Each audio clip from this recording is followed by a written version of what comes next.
இல்லை, பொதுவாக வந்து இந்த அதிருப்திகள் எல்லாமே சீமான் சொன்னது தான் நடக்குது. இப்போ அவங்க வந்து கொடுக்குற இடத்துல இருக்கிறீங்க, நீங்கள் வாங்குற இடத்துல இருக்கிறீங்க. இப்போ வந்து நீங்கள் அவங்க பெரிய அண்ணன், எஜமா, இந்த வார்த்தையெல்லாம் நீங்கள் சொல்கிறீங்கல்ல, உண்மையாக தானே? ஏன் வந்து அங்கே போயிட்டு வந்து இந்த மாதிரி கூட்டணிக்கு போகும்போது இப்படி தான் வந்து அவமரியாதை நடக்கும், அங்கீகாரத்தை பறிக்கிற வேலைகள் நடக்கும், இதே நடக்கும். எப்போ வந்து அங்கீகாரம் பெற்ற ஒரே நேரத்தில் அங்கீகாரம் பெறுது சார். நாம் தமிழரும் விசிகாவும் ஒரே காலகட்டத்தில் அங்கீகாரம் பெறுது, உங்களுக்கு தெரியும். 24 அப்படி பெறும்போது அந்த இடத்துல வந்து எலெக்ஷன் கமிஷன் டிக்ளேர் பண்ணும்போது பார்த்தீங்கன்னா வந்து விசிகாவுக்கு வந்து திமுக தரப்புல வந்து ஏதாவது வாழ்த்துக்கள் பரிமாறினாங்களா? ஏதாவது நடந்ததா? இல்லை, இல்லவே இல்லை. திருமாவர்களுடைய பேச்சு வந்து என்னன்னு கேட்டிங்கன்னா, வாக்கு வந்து பார்த்திங்கன்னா வந்து கண்டிப்பாக பிரிய செதறத்துக்கு வாய்ப்பு இருக்குது. விசிகாவோட நம்பிக்கை வந்து இழக்கக்கூடிய அளவு தான். கடுமையான விமர்சனங்கள் யார் மீது வருது? திருமாவர்கள் மீது வருது, திமுக மீதும் வருது. அதிருப்தி வாக்குகள் வந்து பார்த்தீங்கன்னா இந்த ரெண்டு கூட்டணியுமே நான் சொல்கிறேன். அதுவும் குறிப்பாக டிஎம்கேல வந்து பார்த்தீங்கன்னா அதிருப்தி ஆரம்பிச்சிடுச்சு, சரிங்களா? அந்த தொண்டர்கள் மத்தியில் எப்படி இருக்கும், நிர்வாகிகள் மத்தியில் எப்படி இருக்கும், புரியுது. இன்னும் அதிருப்தி ஆகும். அப்போ இந்த அதிருப்திகள் தான் வந்து பார்த்தீங்கன்னா மாறி வந்து நாம் தமிழுக்கு வருவதற்கான வாய்ப்பு இருக்குது. எப்படினாலும் விசிகாவில் இருக்கிற அந்த கிராஸ் ரூட் லெவலில் வேலை செய்யக்கூடிய அந்த ரசிகர்கள், அந்த தொண்டர்கள் எல்லாருக்குமே திருமாவளுடைய தீவிரமான முரட்டு பக்தர்கள் இருப்பாங்க இல்லையா, திருமாவளுக்கு, அவங்களுக்கே கூட பார்த்தீங்கன்னா இது அதிருப்தி தான். ஏன்னா நேற்று வந்து தேமுதிக கூட்டணி உள்ளதுக்கு நம்ம இவ்வளோ காலம் வந்து கூட்டணி விசுவாசத்தோடு இருந்திருக்கிறோம். ஏன்னா எந்த வகையில் நம்ம வந்து தேமுதிகவோட இன்னைக்கு தேதிக்கு குறைஞ்சிடும். விஜயகாந்த் இருந்தாருன்னா அந்த லெவல் வேறு. அப்போஸ் பார்வை அளவில் வந்துருக்கோன்னா ஒரு சம அளவில் பார்வையில் பார்த்தா கூட பார்த்தீங்கன்னா நம்ம எந்த வகையில் குறைஞ்சிருக்கிறோம். நமக்கே வந்து பார்த்தீங்கன்னா இந்த நிலைமை 6 மேலே 2 கேட்டு வாங்குறது போராடி வாங்கணும்னு சொல்கிறார். போராடி வாங்கினா கூட பார்த்தீங்கன்னா அங்கே 10 இங்கே 8 நம்ம வந்து பார்த்தீங்கன்னா அது டீக்ரேட் பண்ணுறது தானே அது. நிச்சயமாக. அதனால் வந்து இது வந்து ஒரு அதிருப்தியான கூட்டணி வந்து கீழ்மட்டத்தில் ஜெல்லாகாது. அது முழுக்க நாம் தமிழர்களுக்கு வந்து விழக்கூடிய வாக்குகள் தான். இவர் 3வது அணின்னு சொன்ன உடனே ரொம்ப வீரியத்தோட வாக்களித்தாங்க, சரிங்களா? 3வது அணி மாற்று அணி நான் தான் அப்படின்னு சொல்லும் போது, சரிங்களா? அப்போ ஏற்கனவே மாற்று அரசியல், மாற்று நம்பிக்கையாக இருக்கக்கூடிய நாம் தமிழுக்கு விழக்கூடிய வாக்குகள் தான் கமல்ஹாசன் வாங்கியிருந்தாங்க, சரிங்களா? அதுதான் 17%. இப்போ வந்து கமல் வந்து அதில் ஐக்கியமானதனுடைய விளைவு ஒரு பக்கம் சீட்டு வழங்குறதுல ஏற்பட்ட குளறுபடிகள் காரணமாக போட்டியிட மறுப்பதின் விளைவாக கமல்ஹாசன் வந்து விழக்கூடிய அந்த நம்பிக்கையோடு விழுந்த அந்த வாக்குகள் இருக்கு இல்லையா, அந்த வாக்குகள் திமுகவுக்கு போகாமல் வந்து அதான் சொன்னால் மாறி வந்து நாம் தமிழுக்கு வருவதற்கான வாய்ப்பு இருக்குது. ஏன்னா அரசியல் கருத நேயர்களுக்கு வணக்கம். இன்று நம்ம மோதி நேயம் சிறப்பு மூத்த பத்திரிகையாளர் சேகோரா ஜெய்சங்கர் அவர்கள். வணக்கம் சார். வணக்கம். எப்படி இருக்கீங்க சார்? நலமாக இருக்கும் சார். ரெட்டிகள் நிறுவனம் வந்து சமீபத்தில் ஒரு சர்வே ஒன்று வெளியிட்டிருக்காங்க. அதில் வந்து திமுக கூட்டணியில் விசிகாவுக்கு குறைவான இடங்கள் வந்து ஒதுக்கப்பட்டது பட்டியல் சமூக மக்கள் மத்தியில் மிகப்பெரிய அதிருப்தியை வந்து ஏற்படுத்தியிருக்கு. அதே சமயம் வந்து பட்டியல் சமூகத்துக்காக பல இஷ்யூஸ்களை வந்து சீமான் எதிர்த்து பேசுறதுனால அந்த வாக்குகள் நாம் தமிழுக்கு டிரான்ஸ்ஃபர் ஆக வாய்ப்பு இருக்குது அப்படின்ற மாதிரி ஒரு சர்வே வெளியிட்டிருக்காங்க. எப்படி பார்க்குறீங்க சார் இது? இல்லை, பொதுவாக வந்து இந்த அதிருப்திகள் எல்லாமே சீமான் சொன்னது தான் நடக்குது. இப்போ அவங்க வந்து கொடுக்குற இடத்துல இருக்கிறீங்க, நீங்கள் வாங்குற இடத்துல இருக்கிறீங்க. இப்போ வந்து நீங்கள் அவங்க பெரிய அண்ணன், எஜமா, இந்த வார்த்தையெல்லாம் நீங்கள் சொல்கிறீங்கல்ல, உண்மையாக தானே? ஏன் வந்து அங்கே போயிட்டு வந்து இந்த மாதிரி கூட்டணிக்கு போகும்போது இப்படி தான் வந்து அவமரியாதை நடக்கும், அங்கீகாரத்தை பறிக்கிற வேலைகள் நடக்கும், இதே நடக்கும். எப்போ வந்து அங்கீகாரம் பெற்ற ஒரே நேரத்தில் அங்கீகாரம் பெறுது சார். நாம் தமிழரும் விசிகாவும் ஒரே காலகட்டத்தில் அங்கீகாரம் பெறுது, உங்களுக்கு தெரியும். 24 அப்படி பெறும்போது அந்த இடத்துல வந்து எலெக்ஷன் கமிஷன் டிக்ளேர் பண்ணும்போது பார்த்தீங்கன்னா வந்து விசிகாவுக்கு வந்து திமுக தரப்புல இருந்து ஏதாவது வாழ்த்துக்கள் பரிமாறினாங்களா? ஏதாவது நடந்ததா? இல்லை, இல்லவே இல்லை. அப்போது ஒரு கட்சி வந்து எந்த கட்சியாக இருந்தாலும் வந்து பார்த்திங்கன்னா இப்போ இந்த தற்கொலைகள்லாம் சொல்கிறாங்களே, எங்களை வளர விடல, எங்களை தடுக்கிறாங்க, முடக்கிறாங்கன்னு. பெரிய கட்சிகள் எப்போவுமே அப்படி தான் நினைக்கும். அது எப்படி வந்து ஜெயலலிதாவுக்கு அந்த எண்ணம் இருந்ததோ, விஜய் எப்போ மண்டியில் வச்சாங்க, தலைவா கூட டைம் டு லீட் ஏதோ ஒன்று, டைம் டு லீட்னு சொல்லிட்டு தலைவா படத்தை வச்சுருந்தா தான். அப்போ தான் வந்து என்ன செய்யறதுனா, டைம் டு லீட், தலைமையாக இருக்கிற நேரமா வா அப்படின்னு சொல்லி முட்டி போட வச்சாங்க, கை கட்ட வச்சாங்கல்ல. எப்போவுமே இது வந்து பெரிய கட்சிகள் எப்போவுமே வந்து அடுத்த கட்சியை வளர விடாது. இது இயல்பாக நடக்கக்கூடியது தான்.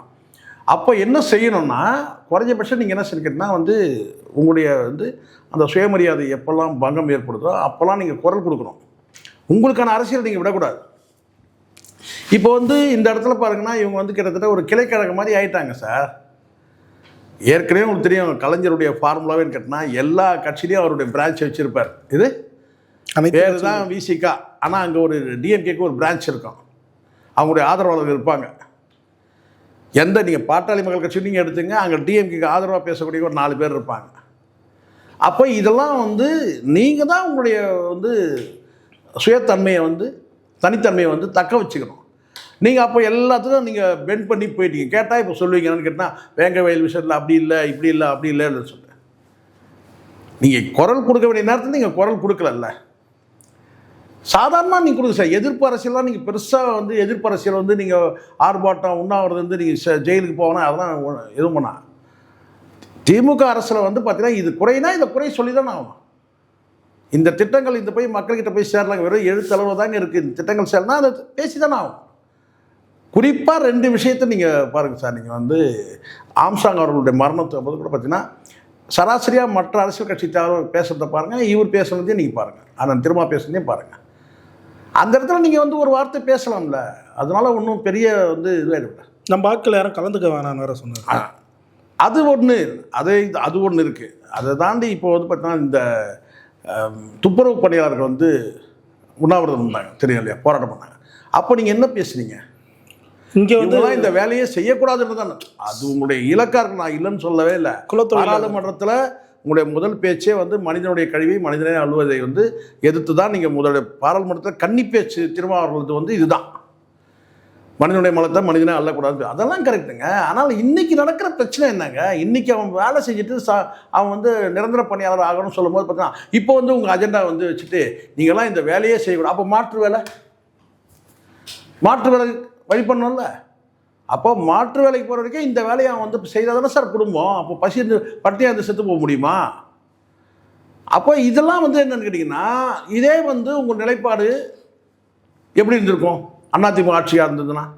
அப்போ மாறி இருக்கும். அப்போது முக்கியமான காலகட்டங்கள்லாம் வந்து நீங்கள் திமுக அரசுக்கு வந்து பார்த்தீங்கன்னா நீங்கள் ஒரு கிளைக்கழகம் மாதிரி செயல்படுறது உண்மை தானே? அதை தானே கேட்குறாங்க. நீங்கள் திமுக கட்சிக்காரராக கேட்டாங்கன்னா உங்களுக்கு கோவம் வந்துச்சு. கோவம் வந்துதான் இல்லையா? நிச்சயமா. நீங்கள் திமுக கட்சிக்காரரான்னு கேட்டால் கோவம் வருது. ஏன் கோவப்படணும்? நீங்கள் இயல்பாக கடந்து போகணும்னு சொல்ல, நீங்கள் கோவப்படாமல் நீங்கள் அதுக்கு பதில் சொல்லலாம். இல்லைங்க நீங்கள் எப்படிங்க சொல்கிறீங்க இந்த வார்த்தையை, நீங்கள் நான் இப்படி பண்ணேன் இதெல்லாம் நீங்கள் சொல்கிறதுலாம் இந்த வேங்க வையல் இந்த விஷயத்தெல்லாம் நீங்கள் என்ன ஃபார்மாலிட்டிக்கு பண்ணுறது வேறு, உணர்வுபூர்வமாக பண்ணுறது வேறு. உணர்வுபூர்வமாக நீங்கள் எந்த போராட்டங்களும் முன்னெடுக்கவே இல்லை. பேரளவுக்கு நீங்கள் பண்ணீங்க, அவ்வளோதான். கடந்தாலும் நிறைய சொல்லணும் சார். இப்போ வந்து கோவை குண்டுவெடிப்பில் வந்து ஒரு பாஷாபாய் அவர் இறந்துட்டார். வயோதிகம் தான் இறந்துட்டார். அவர் நீதிமன்றத்தில் உங்களுக்கு தெரியும் கடந்த காலத்தில் வந்து குற்றம் சாட்டப்பட்டவர் வந்து வழக்கு நீதிமன்றம் அலைஞ்சி திரிஞ்சு எல்லாம் ரொம்ப கஷ்டப்பட்டு நொடிஞ்சு போய் இறந்துட்டார். வயோதிகத்தில் இறந்துட்டார். ஒன்று அந்த குடும்பத்துக்கு ஏதாவது நீங்கள் பெருசாக ஏதாவது ஃபண்டு ஏதாவது தரணும். அந்த ஆனால் வன்னியரை சொல்லிட்டு ஐயோ பாட்ஷாபாய் வந்து பார்த்தீங்கன்னா கோவை குண்டுவெடிப்பு வழக்கில் கைது செய்யப்பட்டார், அவ்வளோதானே. ஆனால் நீங்கள் அதை பேசும்போது நீங்கள் என்ன சொல்லிக்கிட்டா வந்து நேரடியாக நீங்களாவது பேசணும், யார் திருமாவர்களே பேசணும். ஆனால் வன்னியரசை விட்டு நீங்கள் பேச வைக்கிறீங்க. பாட்ஷாபாய் கொடும் சிறையில் வாடினீரே, வழக்கு என்ன சார்? குண்டுவெடிப்பில் பல அப்பாவிகள் எல்லாம் தானே சார் இறந்துருக்குறாங்க குண்டுவெடிப்பில். அப்போ அந்த குண்டுவெடிப்பில் வந்து பார்த்திங்கன்னா வந்து குற்றம் சாட்டப்பட்டவரை வந்து நீங்கள் என்ன சொல்கிறீங்க? ஐயோ பாட்ஷாபாய் கொடும் சிறையில் வாடினீரே அப்படின்னா அவனா வந்து விடுதலை போராட்டத்தை சுதந்திர போராட்டத்தை கலந்துட்டா ஜெயிலுக்கு போய்கிறார். கோயம்புத்தூரில் குண்டு வெடிப்பு சார். எவ்வளோ பேர் எண்ணற்ற பிள்ளைகளை வந்து உங்களுக்கு தெரியும்னு நினைக்கிறேன். அதுவும் குறிப்பாக வந்து அதில் வந்து அந்த கோவை குண்டு வெடிப்பில் வந்து இறந்தவங்களை வந்து பெரும்பான்மையினர் வந்து தலித் வகுப்பை சார்ந்தவர். இந்துக்கள் நம்ம சொல்கிறது கிடையாது.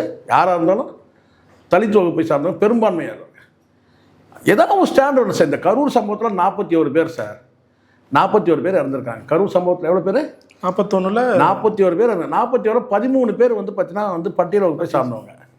அந்த 13 பேர் குடும்பத்துக்கு நீங்கள் ஏதாவது போனீங்களா? ஏதாவது நீங்கள் அவனை விடுங்க சார், யாரை மற்ற சமூகத்தை சொல்கிறீங்க. நீங்கள் அந்த குடும்பத்துக்கு என்ன ஆச்சு ஏதாச்சு ஏதாவது நலம் விசாரிச்சிங்களா? நீங்கள் தான் அந்த குடும்பத்துக்கு போனீங்களா? ஏன் யார் தடுத்தது? போயிருக்கலாமே, 41 குடும்பத்துக்கும் போயிருக்கலாமே. யாராவது தடுத்தாங்களா உங்களை 41 குடும்பத்தில் போய் நீங்கள் போய் வந்து நலம் விசாரிக்கக்கூடாதுன்னு? ஸோ இதான் ஏன்னா இதுதான் இங்கே வந்து மக்களுக்கான அரசியல் நீங்கள் வந்து பண்ணும்போது ஒரு பார்ஷியாலிட்டி பார்க்குறீங்க. ஐயோ இது வந்து இதை செய்தோம்னா ஆளுங்கட்சிக்கு வந்து இது வந்து நெருடலாயிடும். ஒரே இப்போ திருப்பரங்குன்ற விஷயம்னா நீங்கள் அதுக்கு வந்து வரிஞ்சு கட்டின்னு போய் நிற்கிறீங்க. காரணம் அஜெண்டா வந்து அது சென்ட்ரல் கவர்மெண்ட் சார்.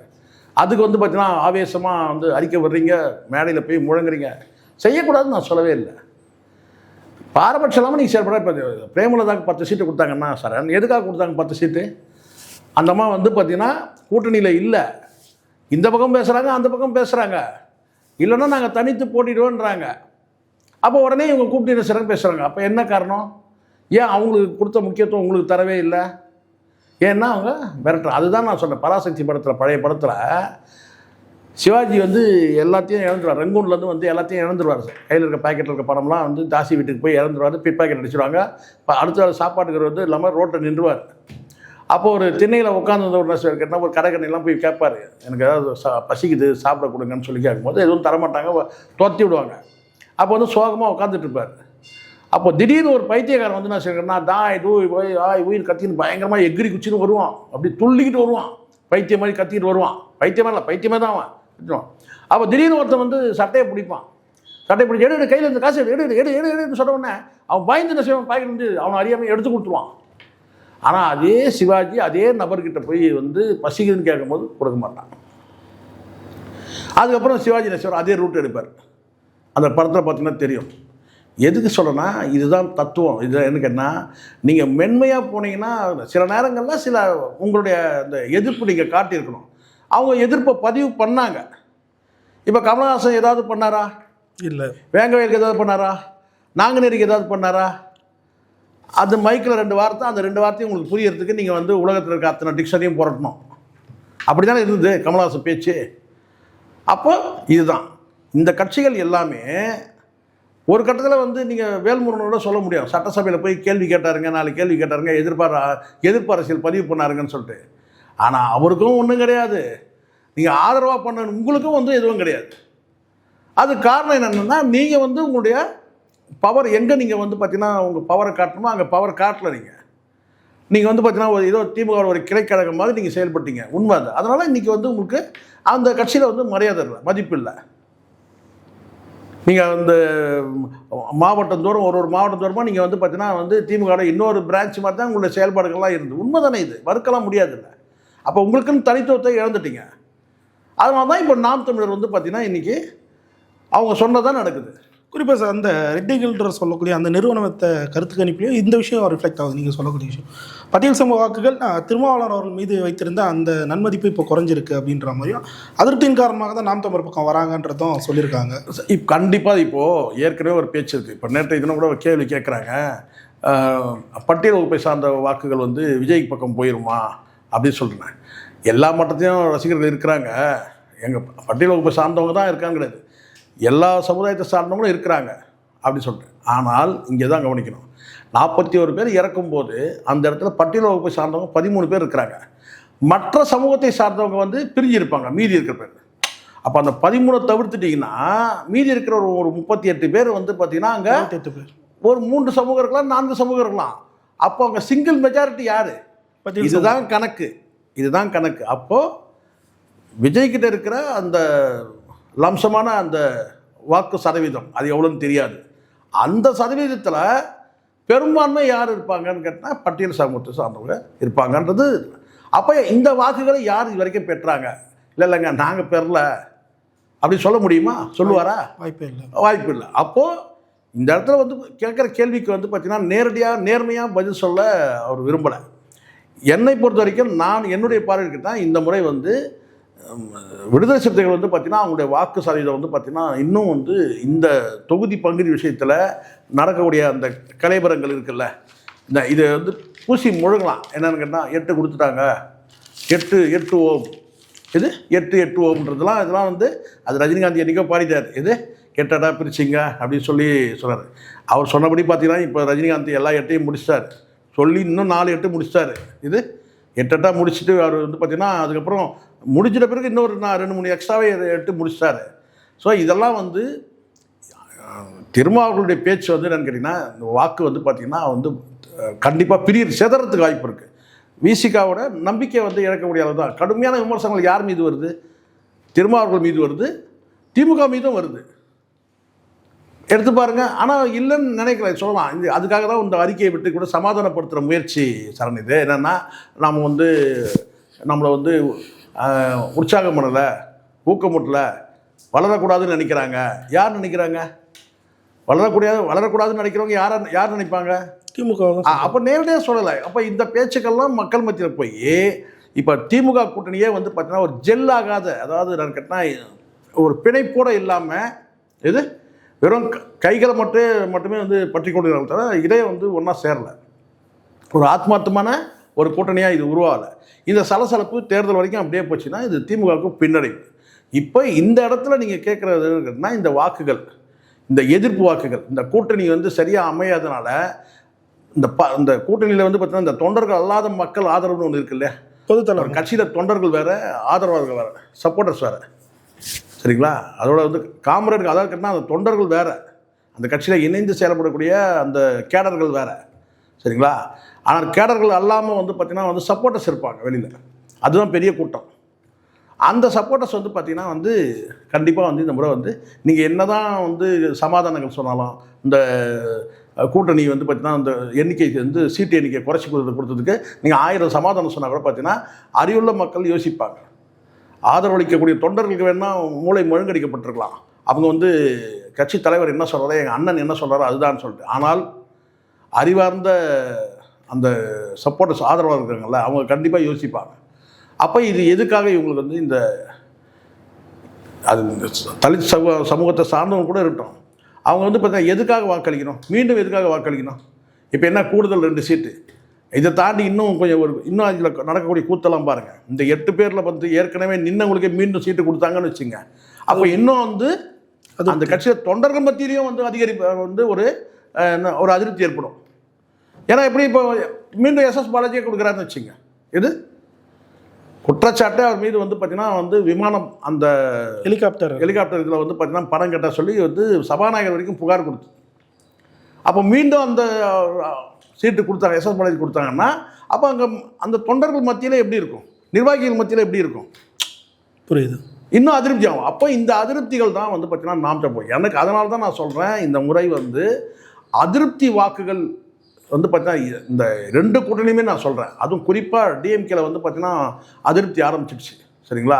அது வேல்முருகன் போன போதும் சரி, அடுத்தது வந்து பார்த்தீங்கன்னா வந்து இந்த திருமாவளவன் வந்து வீடியோ போட்டு புலம்புனதுலையும் சரி, ஏன் இப்போ நடக்கக்கூடிய வந்து மக்கள் நீதி மையத்தில் வந்து பார்த்தீங்கன்னா வந்து சீட்டே கொடுக்காம ஒரு விசித்திரமான புலம்புல பார்த்தோம். நம்ம இது சீட்டு முதல்ல சார் இல்லை அவர் வேணான்னாரா? சீட்டு கொடுக்குறாங்க, இவங்க கேட்ட சீட்டில் கொடுக்கல. ரெண்டாவது கேட்டால் கொடுக்குற சீட்லேயே நீங்கள் வந்து 2 சீட்டு கொடுக்குறோம், நீங்கள் வந்து உதயசீலன் சின்னத்தில் நீங்கள் போட்டிட்டுன்னு சொன்னோன்னா வேணான்ற முடிவுக்கு அவர் வந்திருக்கிறாரு. அந்த 2 சீட்டும் வந்து பார்த்தீங்கன்னா அதில் தான் ஒரு ட்விஸ்ட் இருக்குன்னு கேட்டால், அதாவது 2 சீட்டு கொடுக்குறாங்க, அந்த 2 சீட்டில் நீங்கள் வந்து உதயசீலில் போட்டிட்டுனா அந்த கொடுக்கக்கூடிய தொகுதியை வந்து பார்த்தீங்கன்னா வந்து வின்னிங் பண்ணுற தொகுதி கிடையாது. ஆமாம், இல்லை, இந்த 3 காரணம் சொல்கிறாங்க. ஆனால் இது வெளிப்படையாக வரல. அதை தான் இவர் சொல்கிறாரு. யார் சொல்கிறது? கமல் என்ன சொல்கிறார்? ரொம்ப நாகரிகமாக இது அவருக்கே உள்ள பாணியில் எதை சொன்னால், முதலமைச்சருடைய அன்போடு கொடுத்ததை நான் தமிழ்நாட்டின் நலன் கருதி வேணான்னு மறுத்துட்டேன். உங்களுக்கு புரியுதா? அதாவது இந்த வீடியோ பார்க்குறவங்க யாராவது புரிஞ்சால் சொல்லுங்கள். இது முதலமைச்சர் அன்போடு கொடுத்ததை நான் தமிழ்நாட்டின் நலன் கருதி வேணான்னு மறுத்துட்டேன். இது எங்கேயாவது இந்த மாதிரி கேள்விப்பட்டிருக்கீங்களா சார் நீங்கள்? ஒருவேளை அவர் எம்எல்ஏ ஆனால் தமிழ்நாட்டுக்கு நல்லதுன்னு சொல்கிறார். அப்போ இது வந்து உங்களுக்கு என்ன புரியுதா உங்களுக்கு? ஐயா, எனக்கு கொடுத்தது 2, அந்த 2லேயே வந்து பார்த்தீங்கன்னா வந்து டார்ச் லைட் சின்னத்தெல்லாம் போட்டிடாதீங்க, தோற்றுடுவீங்க, நீங்கள் உதயசீலன் சின்னத்தை போட்டிட்டுன்னு சொல்கிறாங்க. சரி, அந்த 2 தொகுதியாவது வந்து பார்த்தீங்கன்னா எந்த தொகுதின்னு பார்த்தீங்கன்னா இது இந்த அரசாங்க ஊழியர்லாம் வந்து பார்த்தீங்கன்னா பழி வாங்கிறதுக்கு இல்லை வந்து பார்த்தீங்கன்னா ஏதாவது நடவடிக்கை இருக்குது, ஒழுங்கு நடவடிக்கைன்னா தூக்கி தண்ணி இல்லாத காட்டுக்கு அனுப்புவாங்க பார்த்தீங்களா? அந்த மாதிரி ஒரு 2 தொகுதியை கொடுக்குறாங்க. அதை போட்டிட்டு நாங்கள் மண்ணை கவர்றதை விட இது போட்டிட்டு மண்ணை கவர்றது நாங்கள் போட்டியிடாமல் நாங்கள் வந்து சப்போர்ட் பண்ணிக்கிறோம். அதெல்லாம் முதலமைச்சருடைய அன்புக்கு வந்து நன்றி நான் வந்து பார்த்தீங்கன்னா நாங்கள் வந்து ஏற்றுக்கிறோம் இது. ஆனால் அதே சமயத்தில் நாங்கள் தமிழ்நாடு நலன் கருதி மறுக்கிறோம் அப்படின்னு தான் வந்து சொல்லப்பட்டிருக்கு. எனக்கு தெரிஞ்சு இதுதான் நான் பார்க்குறேன். இல்லைன்னா இப்போ நீங்கள் எடுத்துங்களேன், இப்போது சராசரியாக ஒரு 17%, 15% கூட வாங்கியிருக்காங்க. சில தொகுதியில் 13, 14% வாங்கியிருக்கிறாங்க. சராசரியாக ஒரு 20%க்குள்ளே வந்து வாக்குகள் வந்து வாங்குறத நம்ம பார்க்குறோம். 18, 17, ஒவ்வொரு தொகுதியில் வந்து 13 இப்படிலாம் வாங்கியிருக்கிறாங்க. அது 2021. அது முழுக்க முழுக்க நாம் தமிழர்களுக்கு வந்து விழக்கூடிய வாக்குகள் தான். இவர் 3வது அணின்னு சொன்ன உடனே ரொம்ப வீரியத்தோட வாக்களித்தாங்க. சரிங்களா? 3வது அணி மாற்று அணி நான் தான் அப்படின்னு சொல்லும் போது, சரிங்களா? அப்போ ஏற்கனவே மாற்று அரசியல், மாற்று நம்பிக்கையாக இருக்கக்கூடிய நாம் தமிழுக்கு விழக்கூடிய வாக்குகள் தான் கமல்ஹாசன் வாங்கியிருந்தார். சரிங்களா? அதுதான் 17%. இப்போ வந்து கமல் வந்து அதில் ஐக்கியமானதனுடைய விளைவு, ஒரு பக்கம் சீட்டு வழங்குறதுல ஏற்பட்ட குளறுபடிகள் காரணமாக போட்டியிட மறுப்பதின் விளைவாக கமல்ஹாசன் வந்து விழக்கூடிய அந்த நம்பிக்கையோடு விழுந்த அந்த வாக்குகள் இருக்கு இல்லையா, அந்த வாக்குகள் திமுகவுக்கு போகாமல் வந்து அதான் சொன்னால் மாறி வந்து நாம் தமிழுக்கு வருவதற்கான வாய்ப்பு இருக்குது. ஏன்னா கமல்ஹாசன் அங்கே ஐக்கியமாக இல்லை, மனப்புழுக்கத்தில் இருக்கிறாரு. அப்போ ஏற்கனவே அவர் விழுந்த 17% வாக்குகள் வந்து பார்த்தீங்கன்னா, இல்லை எங்கள் தலைவர் என்ன முடிவு எடுத்தாலும் பரவாயில்ல அப்படின்னு சொல்லி திமுக வாக்களிப்பாங்களா? வாக்களிக்க மாட்டாங்க. அப்போ இவர் என்ன சொல்லக்கூடிய வார்த்தையை நம்ம புரிஞ்சுக்கணும். அன்போடு முதலமைச்சர் எனக்கு கொடுத்தாரு, நான் தமிழ்நாட்டின் மக்கள் இந்த அளவு கருதி அது வேணான்னு சொல்லிட்டேன், இது மறுத்துட்டேன் அப்படின்னு சொன்னாலே அப்போ தெரியுது என்ன உள் விவகாரம் என்னன்னாக்கா. இவர் வந்து சொல்லுவாங்க இல்லையா, சில பேர் வந்து அடி வாங்கிட்டு சிரிப்பான் பாருங்க, வந்து இது அடி வாங்கிட்டு பாட்ஷா படத்தில் வந்து தெரியும், கத்தி ஆனந்தராஜ் வந்து கட்டி வச்சு கம்பத்தில் அடிப்பார். அடிச்சிட்ட பிறகு வந்து வாயெல்லாம் அது வந்து உங்களெலாம் ரோஷமே வரலையா, உங்களெல்லாம் வந்து இது இல்லையா அது இல்லையான்னு சொல்லிட்டு தம்பி கேட்பான். இது போலீஸ் ஆஃபீஸர் தானே தம்பி பாட்ஷா படத்தில். உடனே சிரிச்சுக்கிட்டு உங்களுக்கு ரோஷமே வராதா, உங்களுக்கு கோபமே வராதா, இந்த அடி அடிச்சிருக்காங்க நீங்கள் வந்து கேட்டால் சிரிச்சிட்டு போவார்ல. இப்போ அந்த நிலைமையில தான் வந்து கமல்ஹாசன் இருக்கிறாரு. அப்படி தான் இருக்குது அந்த படத்தில் வரக்கூடிய, அந்த பாட்ஷா படத்தில் வரக்கூடிய அந்த ரஜினி மாதிரி தான் அடி வாங்குகிற ரஜினி இருக்கார் இல்லையா, அப்படி தான் வந்து நம்ம பார்க்குறோம். எல்லாருமே கிட்டத்தட்ட அப்படி தான் சார் இருக்கிறாங்க. அது இருக்கிற அத்தனை பேர் என்னங்க சிரிக்கிறீங்கன்னு கேட்டேன். வேறு வழியில் சிரிச்சு தானே ஆகணும். இது ஏறக்குறைய அப்படி தான் இருக்கிறாங்க. வேல்முருகனை தவிர்த்து வேல்முருகன் வெளியே போயிட்டார், அது ஒன்றும் பிரச்சனை இல்லை.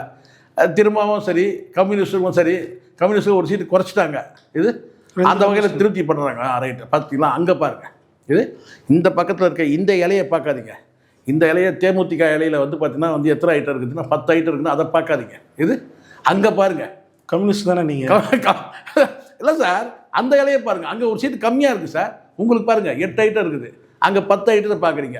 இந்த பக்கம் பாருங்கள், ஏற்கனவே கொடுத்த ஐட்டத்தை குறைச்சிருக்கிறோம். அப்போ இந்த இடத்துல உங்களுக்கு திருப்தி அடையுதா? ரைட், கம்யூனிஸ்டுகள் பார்த்தீங்கன்னா நம்மளோட குறைச்சிட்டாங்கப்பா, நம்ம போராடி வாங்கிட்டோம். இது அவங்க குறைச்சிட்டாங்க பெருமிதத்தோட. அங்கே ஒன்று குறைச்சிட்டாங்க, நமக்கு ரெண்டு கூட்டிட்டாங்க. அப்போ நீங்கள் அங்கே பார்த்துட்டு இருக்காதீங்க, எங்கே பார்த்துட்டு இருக்காதீங்க, தேமுதிக பார்க்காதீங்க. அப்படி வந்து இப்படி தான் இருக்குது இந்த கூட்டணி. ஆக மொத்தம் இது வந்து என்னன்னா மனப்புழுக்கத்தோடு இருக்கக்கூடிய ஜெல் ஆகாத கூட்டணியாக தான் இன்றைக்கி இருக்குது. ஜெல் ஆகணும்னா எப்படி?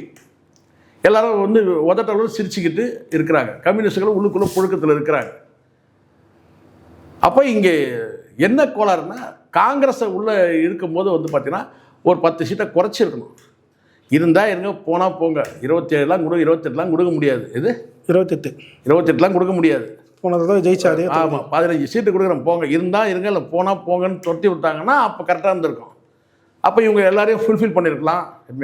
கொடுக்குறவங்களுக்கு ஏற்கனவே கொடுத்த சீட்டை குறைக்கிறதும் வந்து அது ஒரு வகையான ஒரு மட்டம் தட்டம் தான். சரிங்களா? இப்போ நீங்கள் இந்த இடத்துல டிஃப்ரென்ஸ் பார்க்குற அளவுக்கு நீங்கள் இதை கொண்டு வர வேண்டிய அவசியமே இல்லை. ஏன்னா எப்படி இருந்தாலும் விசிகாவில் இருக்கிற அந்த கிராஸ் ரூட் லெவலில் வேலை செய்யக்கூடிய அந்த ரசிகர்கள், அந்த தொண்டர்கள் எல்லாருக்குமே திருமாவளுடைய தீவிரமான முரட்டு பக்தர்கள் இருப்பாங்க இல்லையா, திருமாவளவுக்கு, அவங்களுக்கே கூட பார்த்திங்கன்னா இது அதிருப்தி தான். ஏன்னா நேற்று வந்து தேமுதிக கூட்டணி உள்ளதுக்கு நம்ம இவ்வளோ காலம் வந்து கூட்டணி விசுவாசத்தோடு இருந்திருக்கிறோம். ஏன்னா எந்த வகையில் நம்ம வந்து தேமுதிகவோட இன்றைக்கி டேட்டுக்கு குறைஞ்சிடும். விஜயகாந்த் இருந்தார்னா அந்த லெவல் வேறு, அப்போது பார்வை அளவில் வந்துருக்கன்னா ஒரு சம அளவில் பார்வையில் பார்த்தா கூட பார்த்தீங்கன்னா நம்ம எந்த வகையில் குறைஞ்சிருக்கிறோம். நமக்கே வந்து பார்த்தீங்கன்னா இந்த நிலைமை 6 மேலே 2 கேட்டு வாங்குறது போராடி வாங்கணும்னு சொல்கிறார்.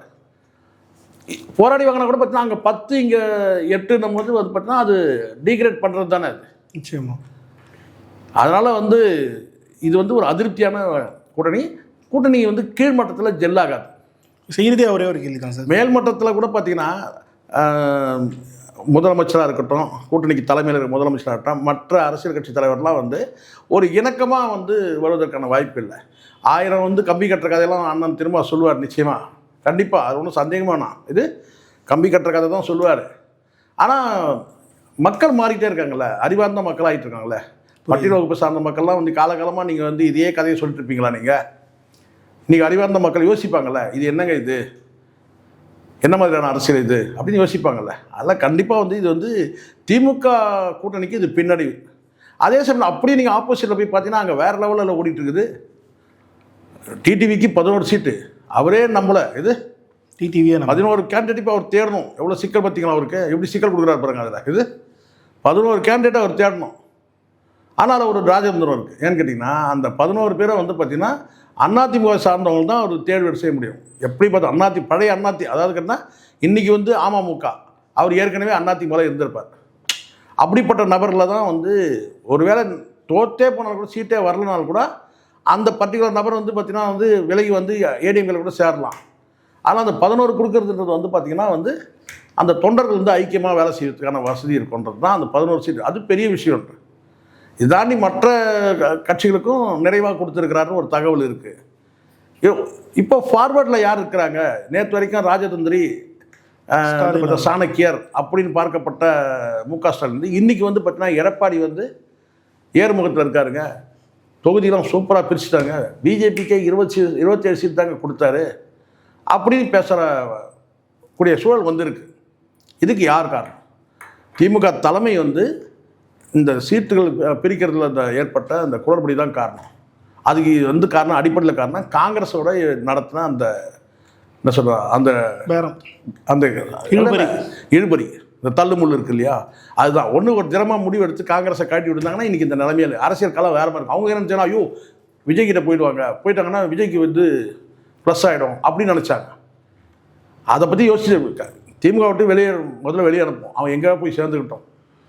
ஏன்னா எப்படி இருந்தாலும் செல்லாத கட்சி தானே, மற்ற கட்சிகளை கம்பேர் பண்ணலாம். இன்னும் நீங்கள் இருக்கிற கட்சியில் நீங்கள் வந்து பிணைச்சிருக்கலாம் இல்லையா? எவ்வளோ அரசியல் பண்ணியிருக்க முடியும்? இப்போ மீண்டும் கூட சமத்துவ மக்கள் கட்சி வந்து பார்த்தீங்கன்னா வந்து மீண்டும் வந்து உதயமாகி வந்து பார்த்தீங்கன்னா வந்து உங்களோட கூட சேர்ந்து வந்திருக்கலாம். அரசியல் களம் மாறிக்கணும், அந்த மாதிரி அரசியல் பண்ணியிருக்கணும். சும்மா அந்த காங்கிரஸ்காரனே பிடிச்சி தொங்கிட்டு இருந்தது தான் தப்பு. சார், பல்லரி கேள்வி தெளிவாக இருந்துச்சு. நன்றி சார்.